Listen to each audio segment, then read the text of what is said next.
हाँ, लेकिन एक शेयर जो मजबूत की डेफिनेशन से कमजोर की डेफिनेशन में शिफ्ट होने में ज्यादा वक्त लगा ही नहीं। 52 हफ्तों के ऊपरी स्तरों से ट्रेड करता हुआ स्टॉक मतलब 52 घंटों में निचले स्तरों की तरफ आता हुआ दिख रहा है, और उसका नाम है मनापुरम जनरल फाइनेंस। बड़ी गिरावट आई है, ये तो सबको पता है, लेकिन असल में मामला क्या है बेहद इंटरेस्टिंग है। जरा सुनिए, वरुण हमारे साथ है तैयार। वरुण बताएं क्या हो रहा है मनापुरम में, आज भी 14% नीचे है। डेफिनेटली अनिल जी, तो बहुत इंटरेस्टिंग स्टोरी है, और जो इन्होंने डिस्क्लोजर दिया है ना, वैसे भी आज फ्राइडे का मूड माहौल है, ऐसा लगता है कोई पिक्चर की स्टोरी बता रहे हैं ये। सबसे पहले आपको बताता हूँ, ईडी इनके यहाँ मनापुरम के ऑफिस में जो सर्च कर रहा था, ये तो हमने आपको सबसे पहले बताया था, उसके बाद स्टॉक की धुलाई हुई थी। तो मैनेजमेंट ने अपना डिस्क्लोजर दिया है, इसमें कहा है कि 3 से 4 मई के बीच में ईडी ने छापे मारे थे, और इसके बाद इस कंपनी को जो एमडी है नंद कुमार जी, उनके करीब करीब 140-145 करोड़ के आसपास के जो एसेट्स है उनको ईडी ने यहाँ पे जब्त कर लिया है। अब ये एसेट जो जब्त किए हैं ना, इसमें इंटरेस्टिंग चीज है, ये एसेट है क्या? ये एसेट दरअसल मन्नापुरम के शेयर्स है। करीब 19.29 करोड़ शेयर जो है वो ईडी ने जब्त किए हैं। अब इन शेयर्स की वैल्यू क्या है? 2000 करोड़ रुपए के आसपास की वैल्यू है, लेकिन ईडी ने जो इसका मूल्यांकन किया, जो वैल्यू निकाली है, वो है केवल 140 करोड़ की। तो ये भी एक दिक्कत की बात है। और ये हुआ क्यों? दरअसल एक पुराना डिपॉजिट होल्डर है, उन्होंने जाके एफआईआर कर दी, और उसके बाद इस कंपनी के जो एसेट्स है उसको अटैच किया गया, और ईडी ने यहाँ छापे मारी। ये मामला क्या है? दरअसल एक समय पे नंद कुमार जी जो है, उनके कंपनी हुआ करती थी मन्नापुरम एग्रो फार्म, जिसके ये सोल प्रोप्राइटर थे। 2015-16 तक इन्होंने ये कंपनी चलाई। हुआ ये कि ये पहले लोगों से डिपॉजिट लेते थे और एग्रीकल्चर में उसको कहीं ना कहीं इन्वेस्ट करते थे। आरबीआई ने उसके बाद कहा कि नहीं, आप ये नहीं कर सकते, तो 2012 में इन्होंने ये काम जो है वो बंद कर दिया। अभी काम जब बंद किया तो जो डिपॉजिट होल्डर्स थे, जाहिर सी बात है उनको पैसे वापस लौटाने थे। इन्होंने सारी प्रक्रिया की, न्यूज़पेपर्स में ऐड दिए, और जो भी प्रक्रिया कर सकते हैं कि डिपॉजिट होल्डर्स आके अपने पैसे लेके चले जाए। उसके बाद इन्होंने कुछ शेयर जो थे वो भी अपने बेचे, और फेब 2012 से मार्च 2012 के बीच में करीब 35 करोड़ 34.5 करोड़ के आसपास का जो डिपॉजिट थे वो अपने होल्डर्स को लौटा दिए। बचे कुछ जो पैसा था, यानी करीब करीब 119 करोड़ के आसपास का अनक्लेम डिपॉजिट्स था, वो इन्होंने एस्को अकाउंट में जमा कर दिए, और उसके बाद से लगातार डिपॉजिट होल्डर्स लेके चले गए अपना पैसा। कुल इन्होंने करीब 144 करोड़ के आसपास का जो डिपॉजिट होल्डर्स है उनको पैसे वापस लौटा दिए। बचे 9,30,000 रुपए के आसपास, ये अभी भी एस्को अकाउंट में पड़े थे, जो कि अनक्लेम डिपॉजिट थे।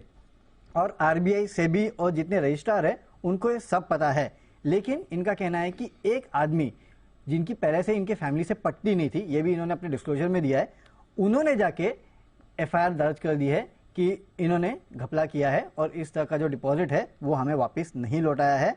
और इसी के चलते कहीं ना कहीं ईडी ने जो सर्च ऑपरेशन है वो किए हैं। तो करीब 10 लाख के आसपास का ही मामला है, 9 लाख के आसपास का, लेकिन उसके लिए ईडी ने यहाँ पे सर्च ऑपरेशंस किए, और इनके करीब 140 करोड़ रुपए के आसपास का जो ओवरऑल एसेट्स है उसको अटैच किया, जिसकी एक्चुअल वैल्यू करीब 2000 करोड़ के आसपास की है। इसके खिलाफ इन्होंने हाईकोर्ट में वहां पे अपील की है, केरला हाईकोर्ट में।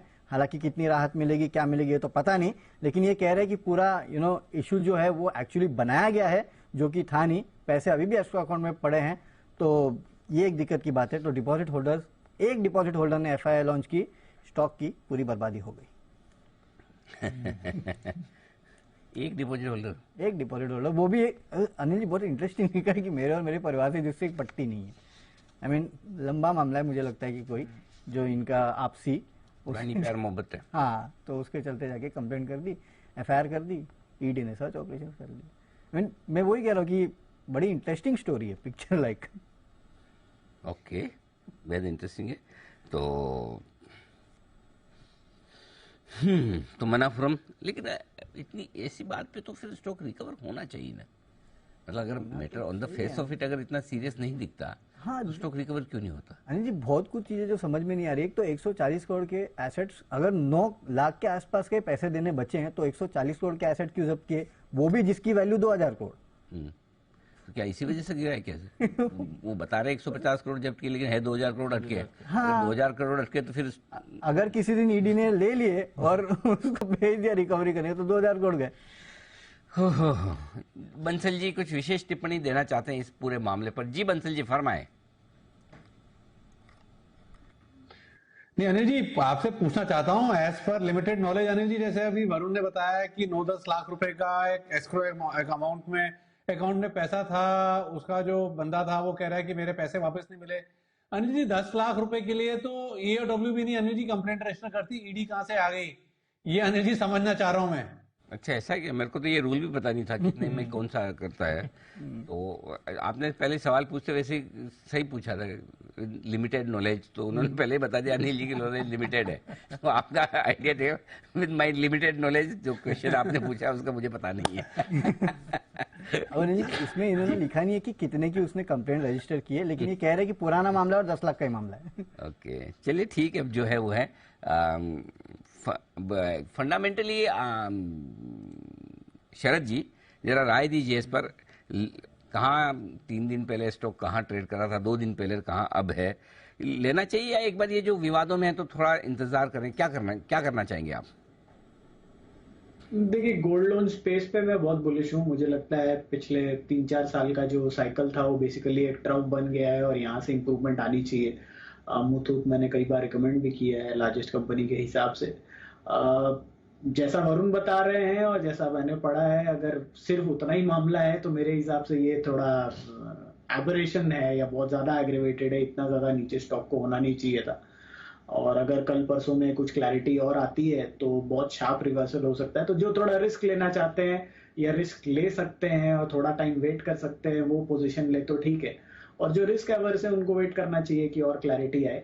बट अगर मेरे पास हो और जितना अभी तक हम लोगों को पता है, अगर यही इंफॉर्मेशन है तो मुझे लगता है ये बहुत ओवरडन है और बहुत शार्प अप मूव अपसाइड पे मिलनी चाहिए स्टॉक में। तो ये है आपके लिए मन्नापुरम, ओवरडन हो गया है और शार्प अप मूव आनी चाहिए अगर ये कंसर्न्स ईज ऑफ हो जाते हैं बाजार